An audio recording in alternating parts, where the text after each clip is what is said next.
We've got RSPB Rainham Marshes, and we're really, really lucky to have Howard Vaughan coming to speak to us. He's the Visitor Experience Officer at Rainham Marshes, and he's been there for around about 15 years, I think.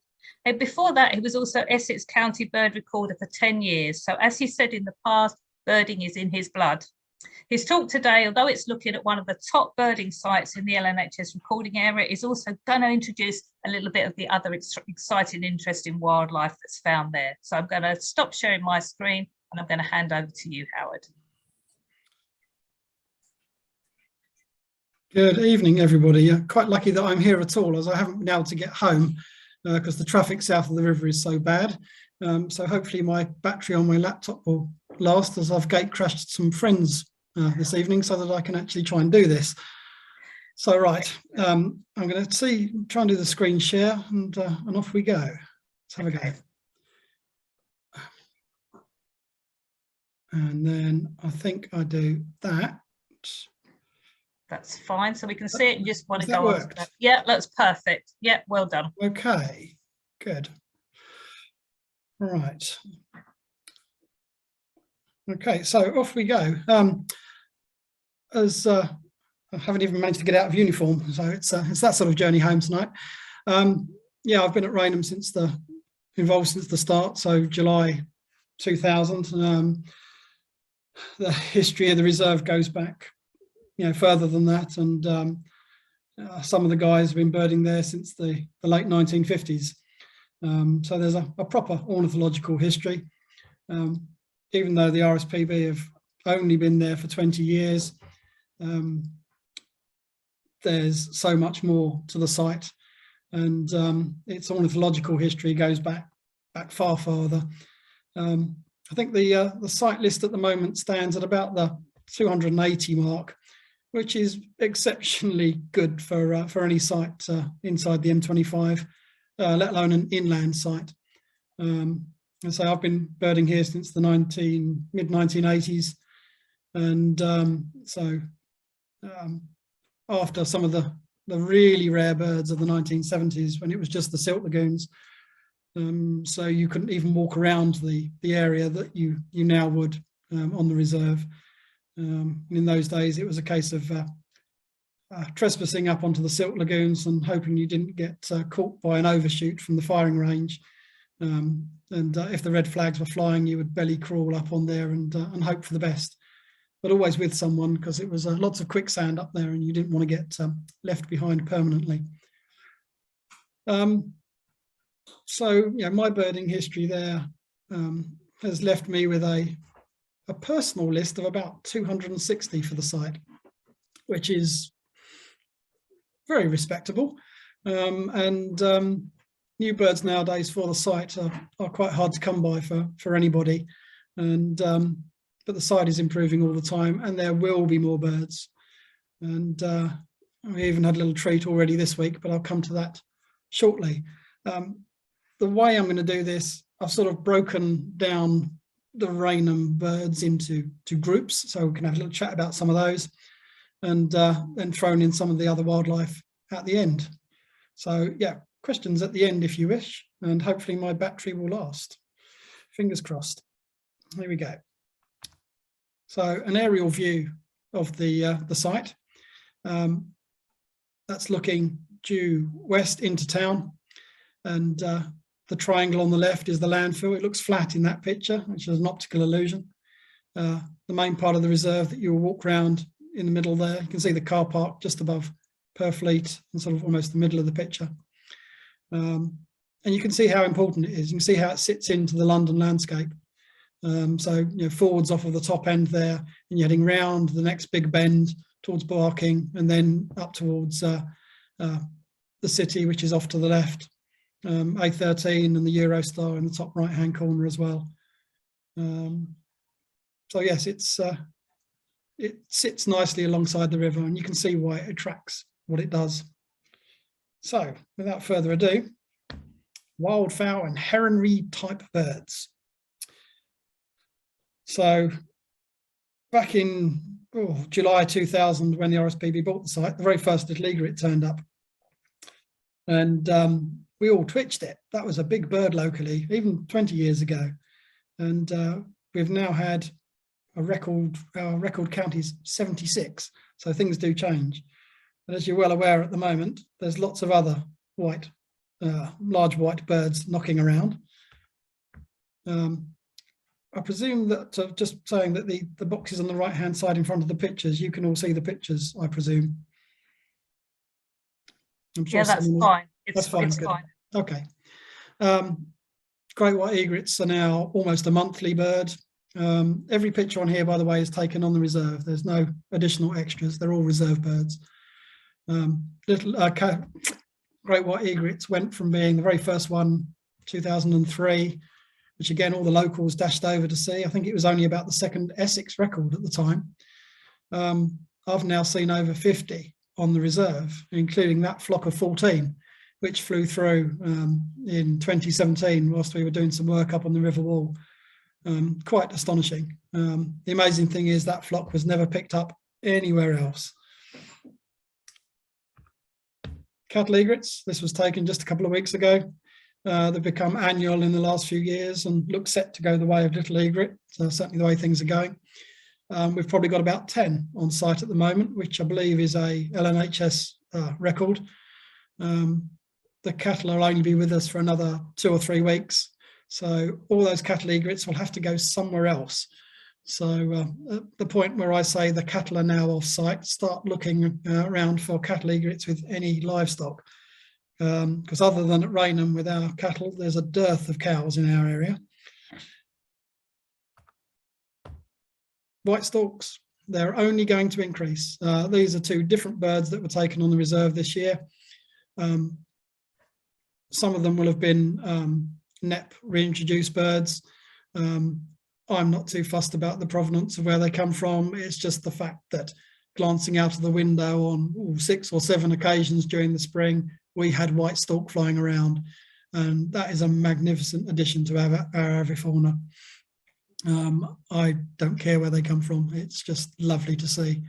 Nice to actually have one land for a change. This one here stayed actually out in Wellington for 2 or 3 weeks, where it was often seen in the company of a spoonbill and a great white egret. Glossy ibis, not quite got as regular as what we thought. We had a little flurry in the 2015-16. They never stay too long for some reason, but in fact, I'm not sure one has stayed for more than a day yet.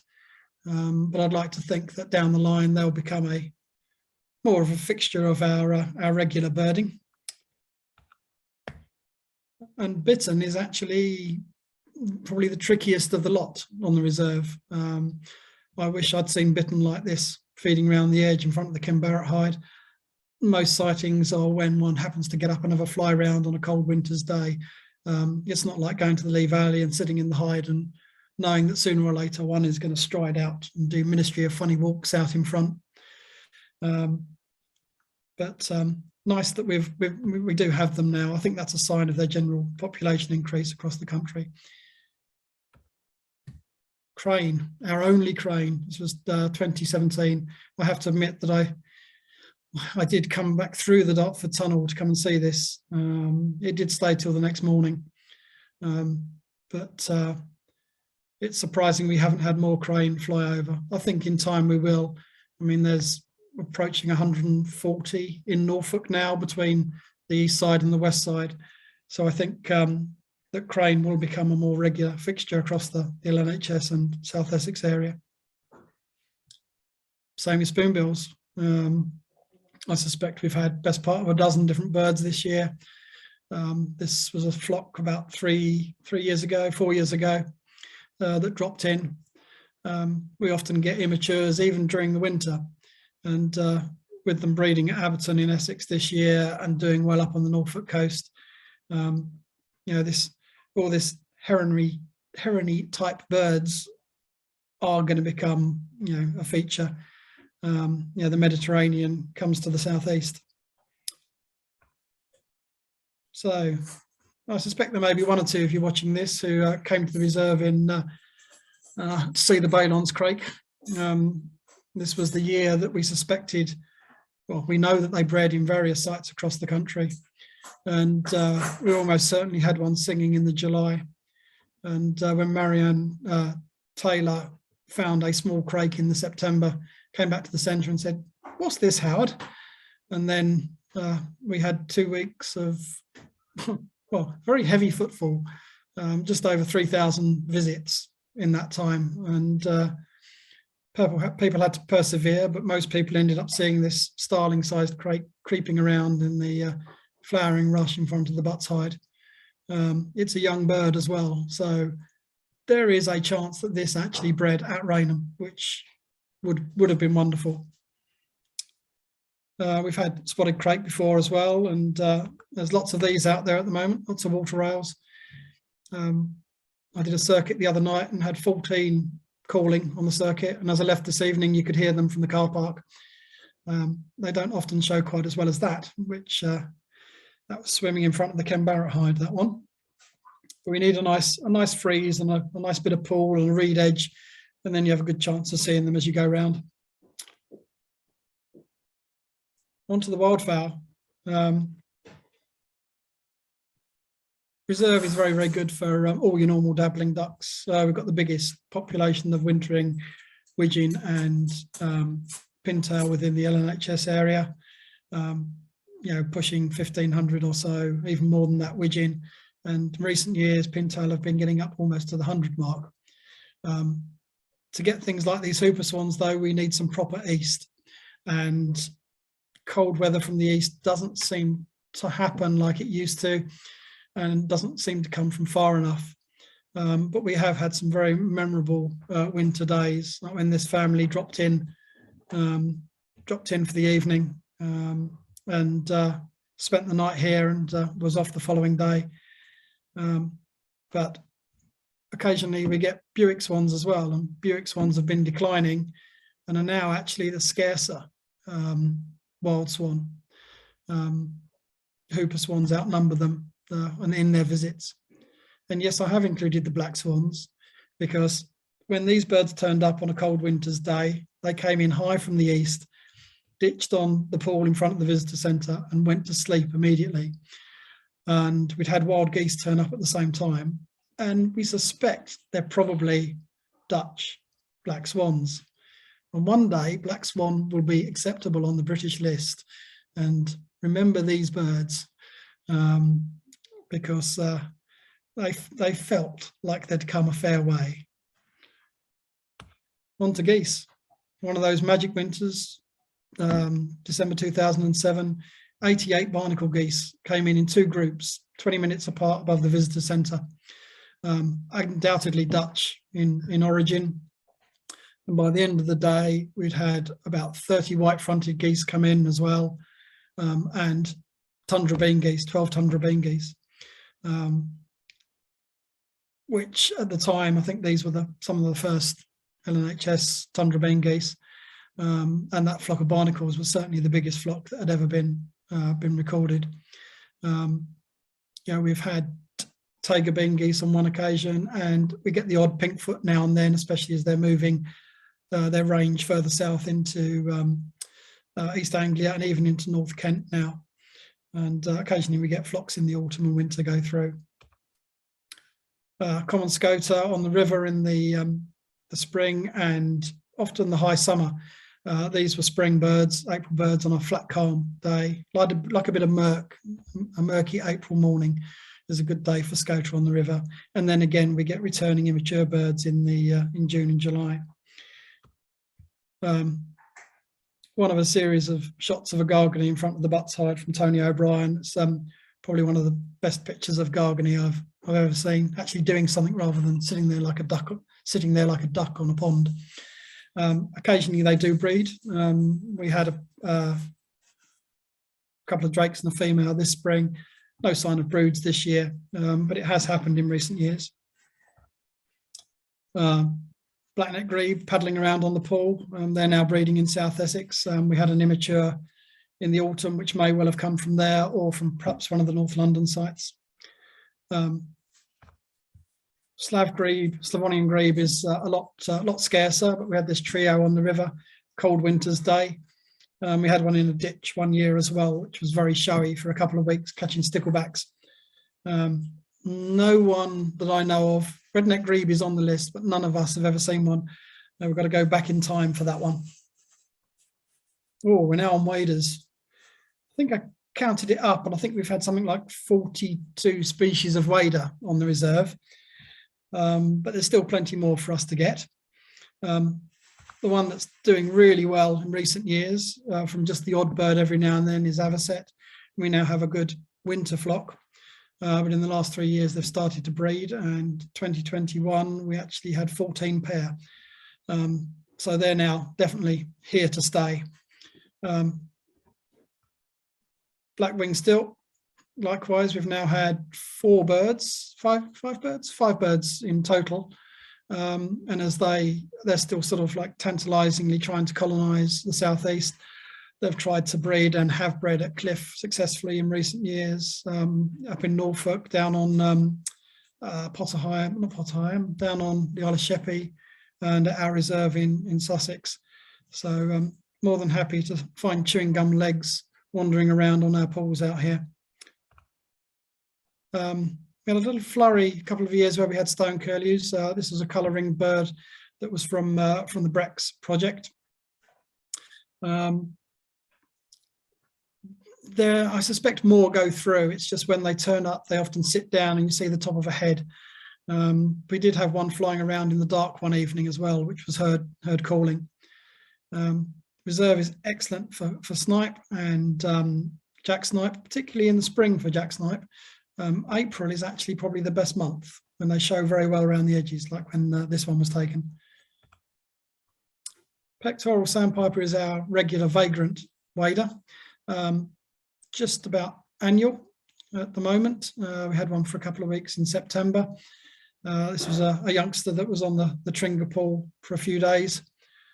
Immaculate plumage, and they're now pretty sure that some of these pectoral sandpipers are actually Siberian in origin rather than American. Wood sandpiper, they're a spring and autumn bird, but unlike on the continent where they're very showy, they're often tricky to get to grips with in and out the vegetation. Got lucky with this one. It's actually one of my pictures, that one. And then we have some rare waders. This collared praticole turned up in July 2005, before we were officially open to the public. This was the first bird where we did and open the doors and see what happens. And it was well attended. And since then, we've had a marsh sandpiper in July 2018, and this grey phalarope for a few days one winter. None of us have yet seen redneck phalarope. It's long overdue. Wimbrels regular in the spring and autumn. These are actually on the landfill. And then we have a couple of super rare plovers. White-tailed plover in 2010. Sam Shippey and myself found. That caused a huge twitch on that day, but it disappeared the next morning and disappeared off down to Slimbridge before going to Dungeness. I was very pleased to see that. That was a new bird for me. 5 years before, I found this, the sociable plover, whilst doing the Webb's count. And at that stage, they reckon there was only 200 left in the world. They've added a naught on the end since then, but it's still a globally threatened bird. Gulls and terns. Did some more counting. 18 species of gull by my reckoning for the site. Caspian gull is one that we're now, well, famous for. They're a regular bird, especially this time of year. Got to get your eye in to find them, but a gull lover's bird, this one. We do quite good for white-winged gulls. Nice glaucous gull over the landfill. Iceland gull on the jetty down at the stone barges. And this one here is a Cumlin's gull down at the same end, which is sort of like the Greenland version of Iceland gull. And then you can't get much rarer. Oh, yellow-legged gull, sorry. That's the one that you get down in the Mediterranean, down all around the Mediterranean basin. And we get good numbers, sometimes 3 figures, along our bit of the Thames in the high summer and through to the autumn, some in the winter as well. There we go, here's the biggie, slaty back gull. This was found by Dominic Mitchell. It's not only was a first for Britain, it was also a first for Europe as well. And this is from Japan. This is a long way from home, and gave everyone the runaround for a best part of 2 months on and off in 2013. But we have 2 gulls from the other side of the pond. The other side, this is from North America, Bonaparte's gull and a laughing gull, both in May 2015. A few people saw the bony, but the laughing gull was just photographed by a couple of very, very lucky people. Black terns are a regular feature along the river. These 2 are actually over the pools, 2 juveniles in the autumn. Sometimes we get black ones in the spring as well. And in 2010, I think this was, we had this young white-winged black tern as well. They're always so wonderful to watch and buoyant. River watching produces lots of good terns. We've had roseates, we've had little terns, we had a whiskered tern one year go upriver. But in recent years, the number of terns passing by the reserve have definitely dwindled. We're not quite sure why that is yet. Seabirds, sounds a bit odd for 30 miles inland, but I have seen guillemot, puffin and razorbill, Manx shearwater, fulmar, all on our bit of the river. Gannets are fairly regular in the right conditions, and I had these 4 youngsters follow the A13 into London after a storm the preceding day. They were then seen over Wanstead. But the oddest one that we've had, to be perfectly honest, is this summer plumage razorbill in early April, paddling around with the Canada geese. There's longer stories for another day about this razorbill and an electric fence and an observer, but ask me about that some other time. Raptors. Again, I think I counted that it's 18 species of raptor we've had. Marsh harriers 10, 12 years ago were a passage bird, mostly autumn. We now have 2 to 3 pair breed every year, raising young every year as well. Unlike many sites, it is actually pairs rather than a male and 2 females. The males seem to get on just fine. This is one of them.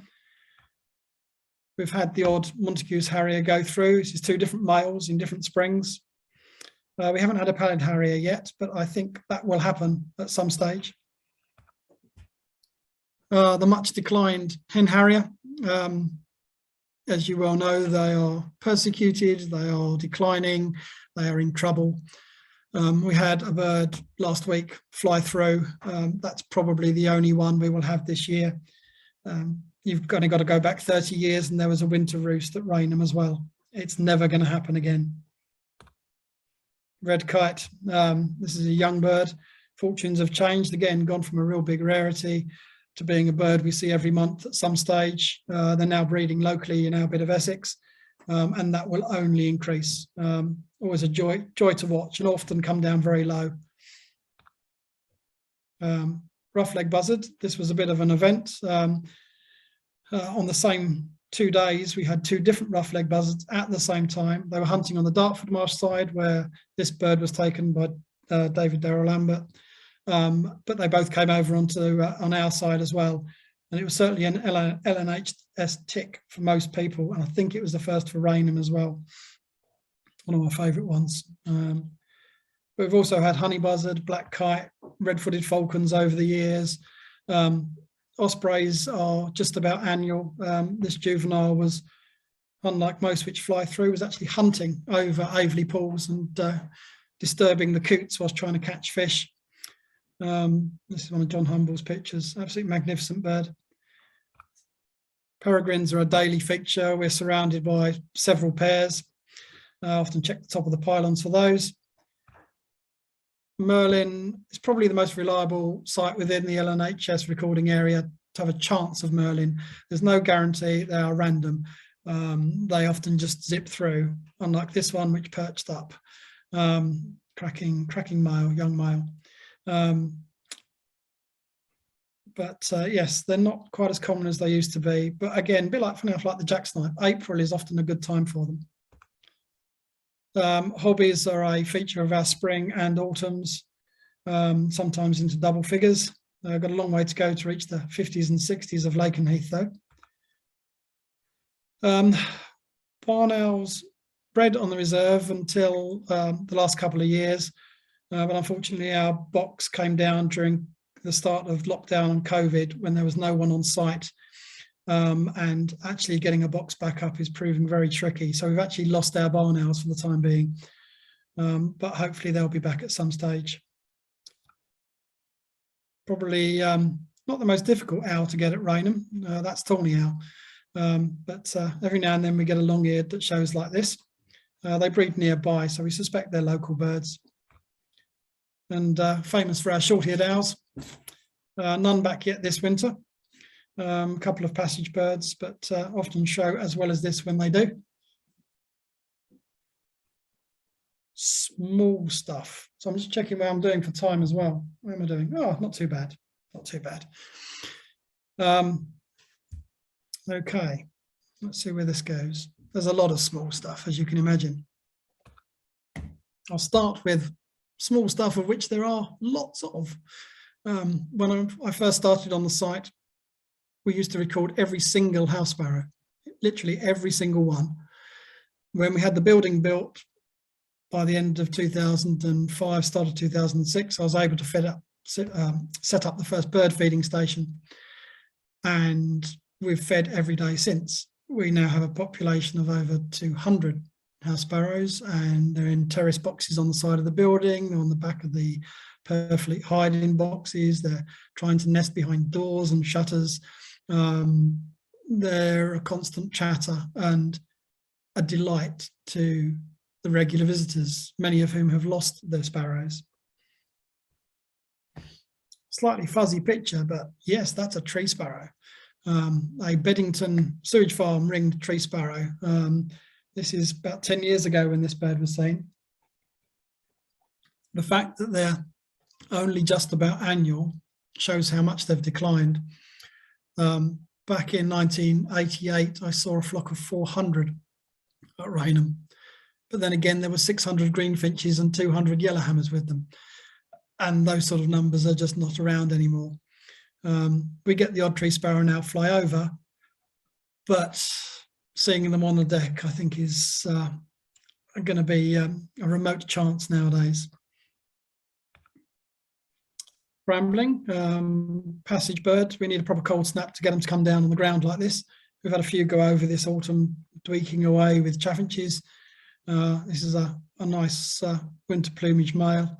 They're almost smarter in winter plumage with those fresh edges to the black. Definitely one of my favourite finches. Anyone remember the Serines of 2009-10? I found a couple whilst doing a walk along the river wall. It was a good morning. I found a Dartford warbler, then a Richard's pipit, and then 2 Serines. These Serines ended up staying all the way through from the October to into the new year, by which time there were 5 or 6. There was a big finch flock around at the time. Who knows, perhaps they even bred somewhere in the southeast. But they were a delight to wander along and hear jingly jangling, Mediterranean serine sound, and see this little yellow-rumped finch flitting away from you. The following winter we had a couple come back as well, which was good. They became one of our little major attractions.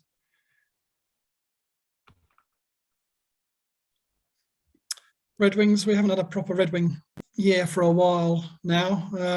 There's only a handful of birds around at the moment, but like I was saying with the geese and the swans and such like, we need proper weather from the east. This one was in the car park. It was snowy a good few years ago. And likewise, field fairs, again, 2 or 3 at the moment. One winter we had 600-700 birds around the car park area for week after week, just working their way through the rose hips and then the blackthorn, and then eventually the hawthorn, then the blackthorn, and eventually getting to the rose hips. And it's quite amazing that they can swallow a full-size rose hip, but they do. And then they like coming down to the puddles and having a good drink. Ring ouzels.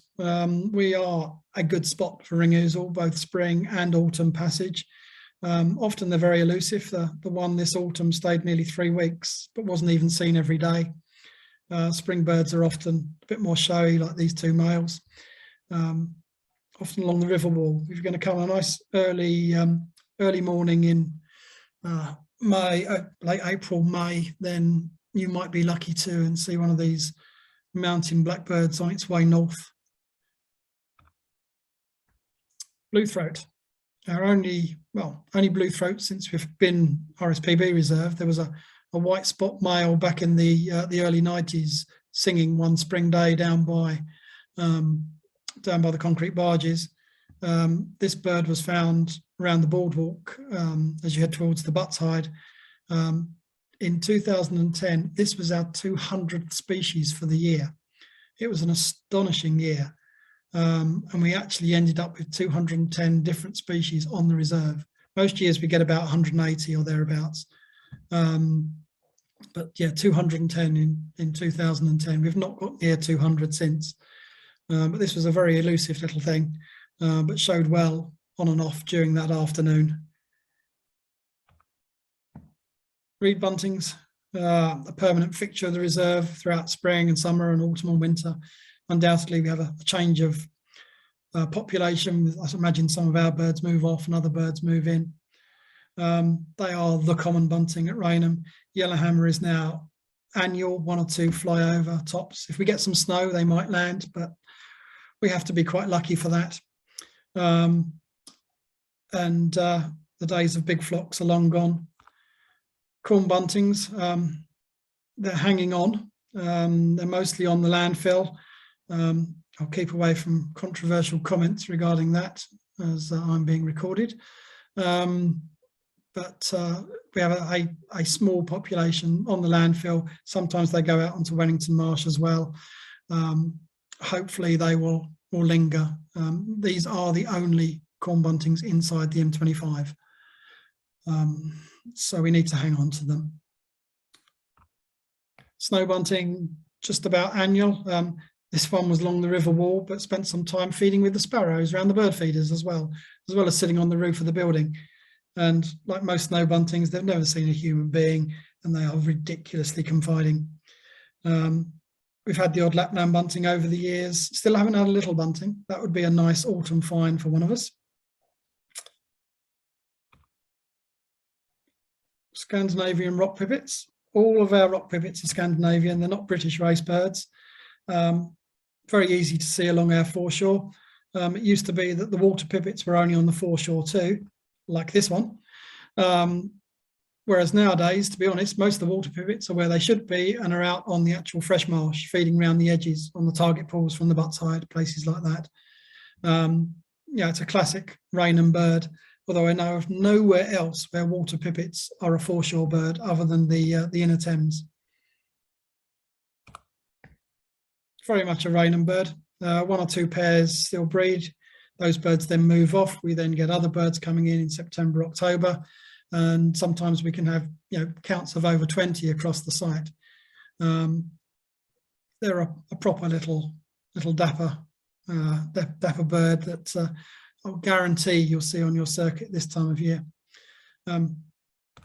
Spring and autumn, though, if you're very lucky, we get more wind chats in the autumn, but in the spring sometimes they look like that, and there's not much finer. Unfortunately, it's another bird that we've lost as a breeding bird in the southeast. Historically, they still bred at Rainham in the 1980s, but they've contracted like many things to the north, and you have to work quite hard to find them anywhere down this way now. Wheatie has moved through in good numbers. We have both British race birds and the longer-winged Greenland ones that fly all the way to Iceland, Greenland, and even into Alaska. They're often the ones that turn up later in May. Big, bold, upright birds. Look like they're going to fall over backwards because they're, yes, they're so puffed up and tall.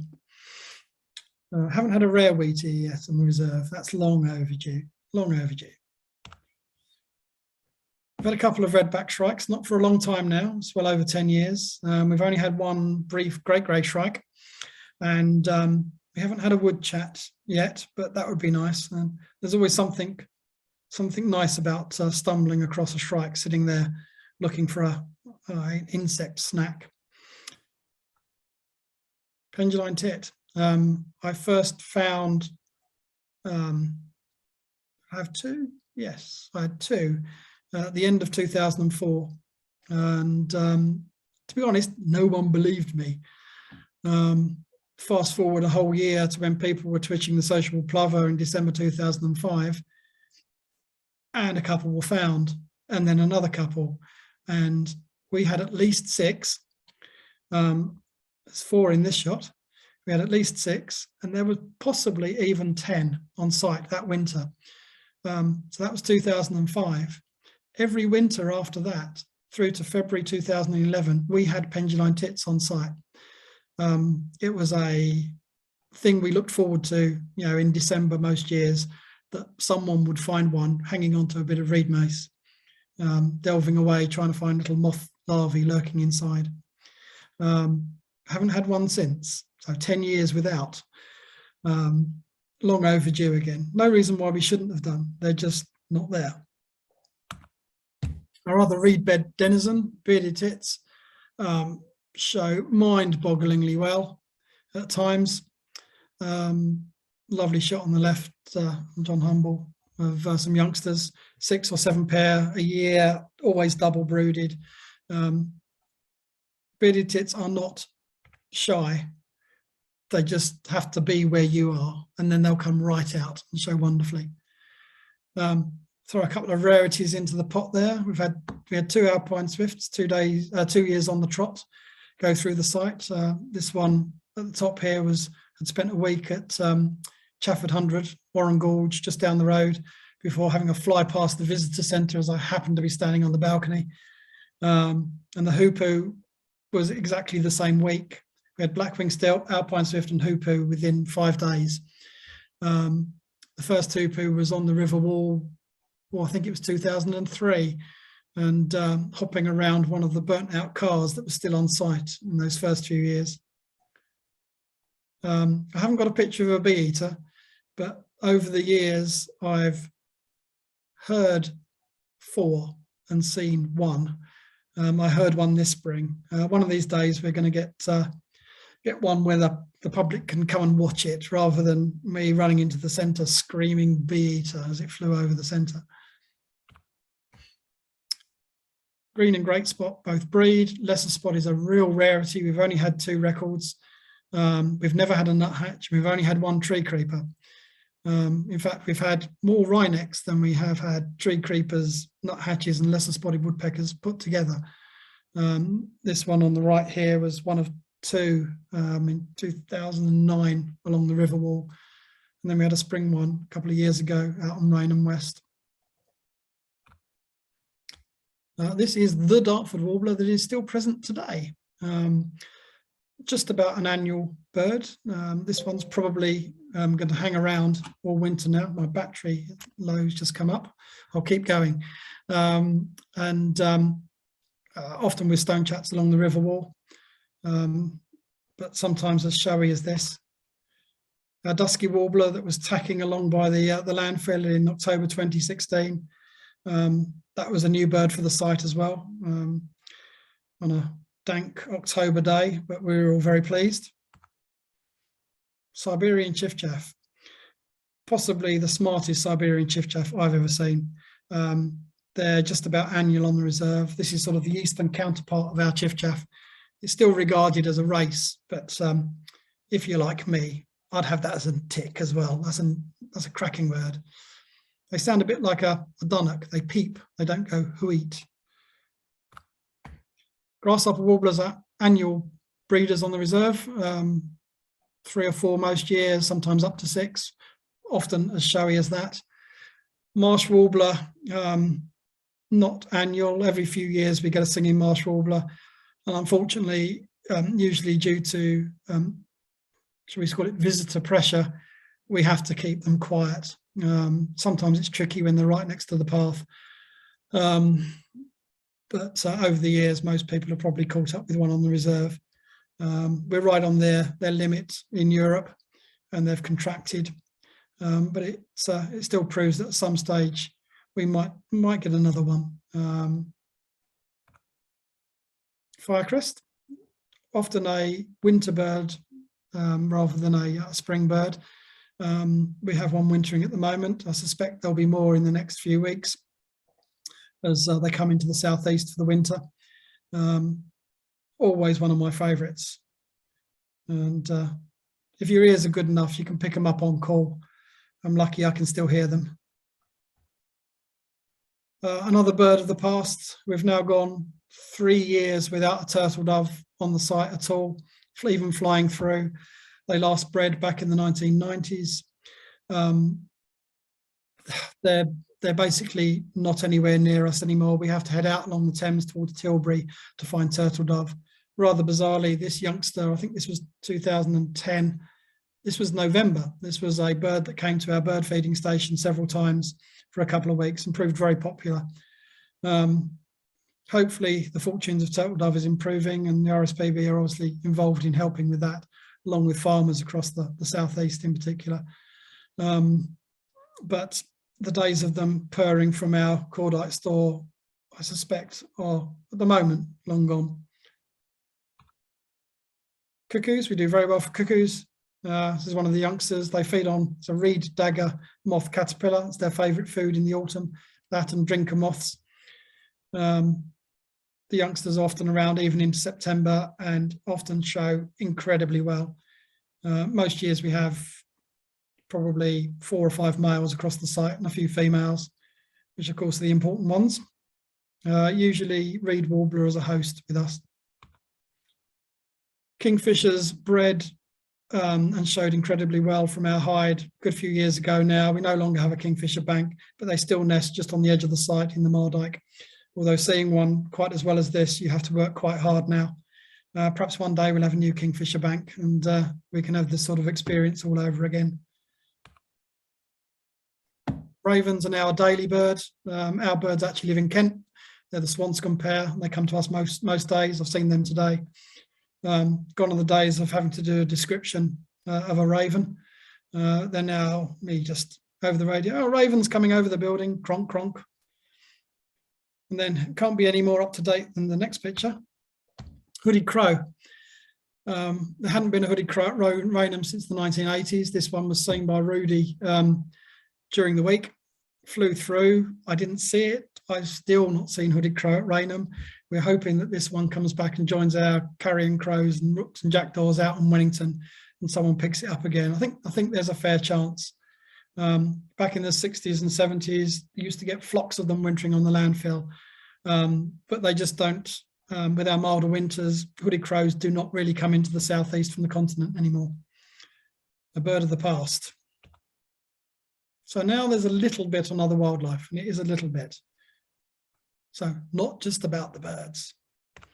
We're famous for our water voles. We still have a very, very healthy population.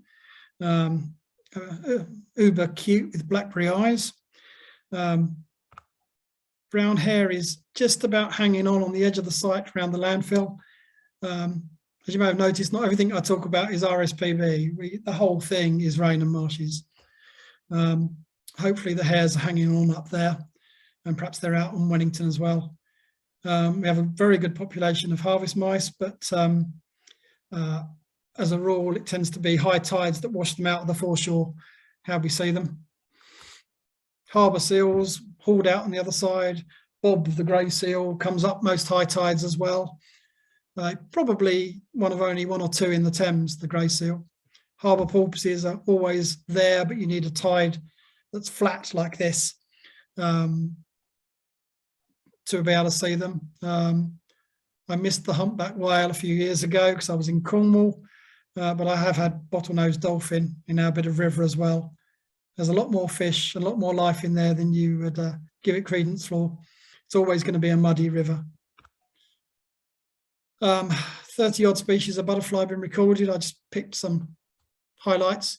Yes, we did have a monarch 1 July. Where it came from, we don't know. We don't care. It's on the list. It may have been a wedding throw out butterfly, but it may have come up from the Canary Islands or somewhere. There was 1 or 2 in the south coast at that time. The Camberwell Beauty must have overwintered somewhere on the reserve because it was middle of March when that was seen by a very delighted observer. Wall brown is just about hanging on, and marble white is colonising, which is good news as they spread along the Thames. Very good variety of dragonflies, just some rare ones or highlights. Willow emerald is now colonised, scarce emerald is hanging on. We've had lesser emperor most years recently, and they're now breeding up the road in the Ingrebourne Valley and at Little Bellis, so they look to become a regular species. And the other one that's now colonised is blue-eyed hawker. I expect to see these each early summer now, before the migrant hawkers get on the wing. You may also know this as southern migrant hawker, but that confuses things with migrant and southern hawker. So blue-eyed hawker makes life easier. And look at those eyes. We are very important for bees. The two bumblebees at the top are our most important ones. Brown-banded on one side and shrill carder bee on the other, whereas the little sea aster mining bee, Halophilus, what is it? Can't remember. No, Caletes halophilus, that's the one, is very, very local to various Thameside sites. And we're pleased to see that. That's related to the ivy bee that many of you will have now seen. Common lizards. I took this picture nearly 20 years ago, but it makes it look like a blooming dragon. They're doing incredibly well on the site, and the boardwalks have helped get them around the reserve. Marsh frogs first turned up in 2003. There's another whole talk about those at some stage. They are important in our food chain. Without them, we wouldn't have the number of little egrets in the summer. The marsh harriers, kestrels catch the froglets as well. We've seen almost everything eating marsh frogs at one stage or the other, including grass snakes. And the population of them has exploded since the marsh frog population has. And the marsh frogs haven't pushed out common frog because we never had common frog. Right, I'm aware of the time, so almost the end. I'm going to end with one more bird, hopefully a taste of things to come if we get a cold snap. I finish with Punkzilla, a stunning young male waxwing that spent nearly 3 weeks around the visitor centre and got so tame that it would almost come to the apples in your hand. Absolute delight. We've had quite a few flocks over the years, and there've been hundreds down the road at Lakeside. We would love another waxwing winter, as would, I think, everybody. So with that, I will leave it there. Hopefully that was possibly what you were expecting. And the reserve goes back to 7 days a week, by the way, from Monday the 6th. We haven't announced that yet publicly, but Monday the 6th of December, we're back on 7 days a week. So I will leave you with that and hand over to Maria, who's appeared in a little box. Hi, that's fantastic, Howard. Thank you very much for a really great survey of so many of the different birds that have visited. It makes you realise again what a wonderful site that is, and what an amazing, I mean, 280 bird species is incredible. And it was nice we saw a few other things as well, but even if we just thought about the birds there, what an amazing site. And I'm sure a lot of people will be pleased about the kind of fully reopening up as well, because I presume you've been pretty busy all the way through. I presume you're I was furloughed for a whole year. Right. I didn't get back till the end of March. Right. But basically